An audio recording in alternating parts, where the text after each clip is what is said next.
Pak, kasus RM dan Mas RK saling serang, buat apa supaya Pak gimana menanggapi?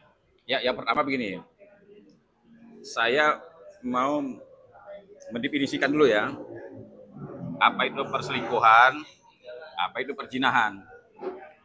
Nah, kalau perselingkuhan ya, itu adalah laki-laki dan seorang perempuan itu membina hubungan spesial. Nah, apa saja yang dilakukan ketika seorang laki-laki membina hubungan spesial? Yang pertama, diperhatikan kebutuhannya. Rumahnya dikasih, pekerjaannya dikasih, semuanya diperhatikan. Bahkan kegiatan-kegiatan itu bisa dihentikan. Nah, itu dia berarti menjalin hubungan spesial. Dan menjalin hubungan spesial ini bisa mengarah pada ujungnya nanti akan dinikahi. Itu kalau seandainya dia membina hubungan spesial.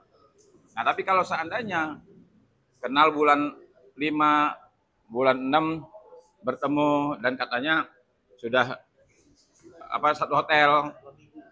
Nah, dua minggu kan kabarnya tuh. Jadi katanya kenal bulan Mei kan. Terus bulan Juninya dia memang kuasa hukumnya sih mengatakan memang satu hotel bukan satu kamar ya. Jadi dia bilang katanya setelah di hotel itu 3 hari, 2 minggu kemudian dia memberitahu katanya hamil.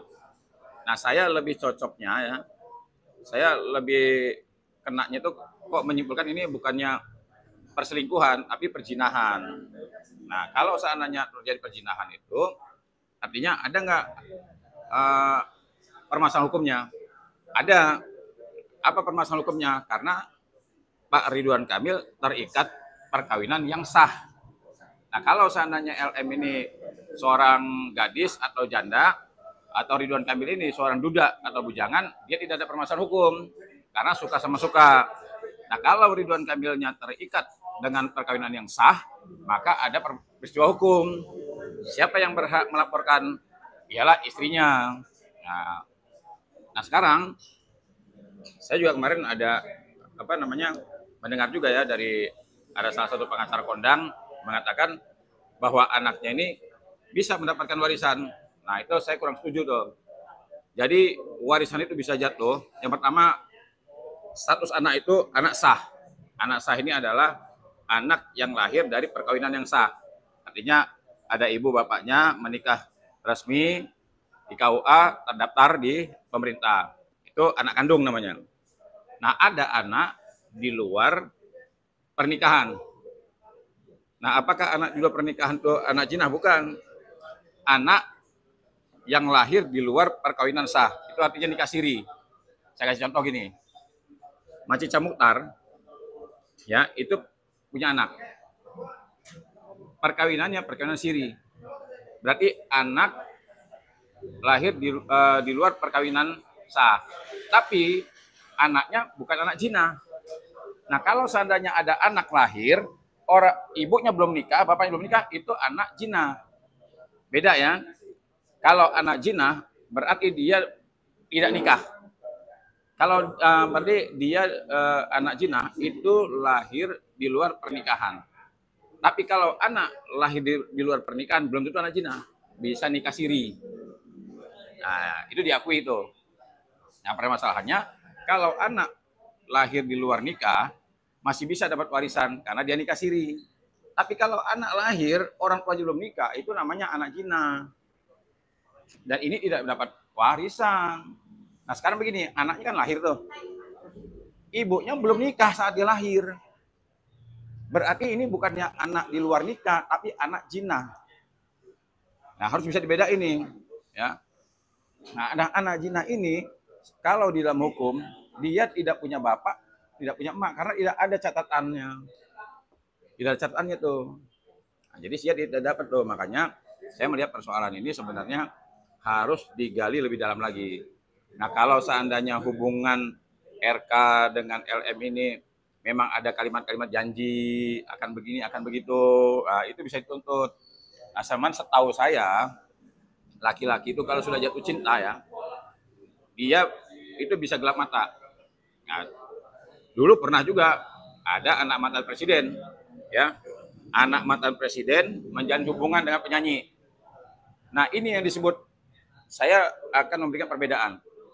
Anak mantan presiden dulu menjalin hubungan spesial dengan seorang penyanyi. Diperhatikan tempat tinggalnya, diperhatikan usahanya, diperhatikan semua-muanya. Dan ibaratnya ini akan menuju ke pernikahan dan dibuktikan dan dia nikah. Bahkan istri pertama itu dicerai. Nah, ini namanya menjalin hubungan spesial. Tapi kalau seandainya kenal bulan ini, bulan depan tiba-tiba anggaplah ya, kita anggap mereka ternyata berhubungan, kita anggap nih. Ini kan sama juga seperti ya sama juga kita ya pesan Grab lah, ya kan? Grab bisa dipesan, bisa dinaiki, ya habis naik ya turun bayar. Nah, permasalahannya kalau seandainya saya pesan Grab, begitu saya naik, saya bayar, terus saya disuruh servis juga, disuruh perawatan, ya nggak bisa, nggak mau dong. Karena kan saya juga pasti bilang kan, loh penumpang lain juga naik. Nah, ini istilah saja. Jadi rasa khawatir orang, kenapa orang tidak mau bertanggung jawab atau umpamanya minta tes DNA. Itu ada keraguan-raguan berarti. Nah, dan juga saya pengen menyampaikan begini ya. Jangan sampai masyarakat mengatakan begini.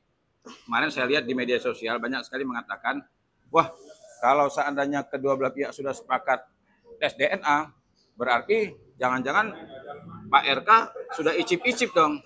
Nah, ini yang keliru nih. Karena tes DNA itu adalah satu-satunya jalan untuk membuktikan apakah Pak RK ini ayah biologis dari anak. Itu satu-satunya jalan memang gitu. Nah, jadi ketika orang mengatakan bahwa tes DNA aja, bukan berarti dia pernah icip-icip, belum tentu. Kayak saya nih contohnya nih. Umpamanya adalah perempuan. Pak Herwanto, itu ada perempuan mengatakan bahwa dia punya anak dari Pak Herwanto. Padahal saya nggak pernah icip-icip nih. Nah, itu bukan memastikan bahwa orang itu pernah icip-icip atau pernah berhubungan intim.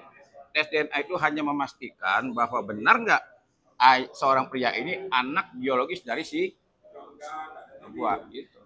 Tapi dari lihat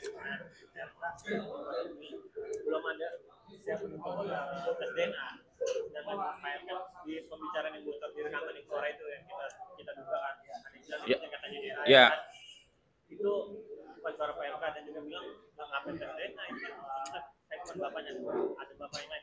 Gimana? Iya, kalau kemarin saya dengar kuasa hukumnya kan sudah siap tuh tes DNA. Ya baguslah kalau tes DNA gitu kan. Sebenarnya ini keuntungan buat Pak RK. Dia nggak tes DNA pun boleh. Tes DNA pun boleh karena nggak ada pidananya. Nah, cuman untuk membuktikan agar nama dia bersih, ya tes DNA aja. Nah, kalau masalah rekaman bocor itu sekarang ini zaman itu udah canggih. Suara Pak Jokowi aja banyak benar yang mirip. Ya kan? Suara Pak Prabowo juga banyak yang mirip.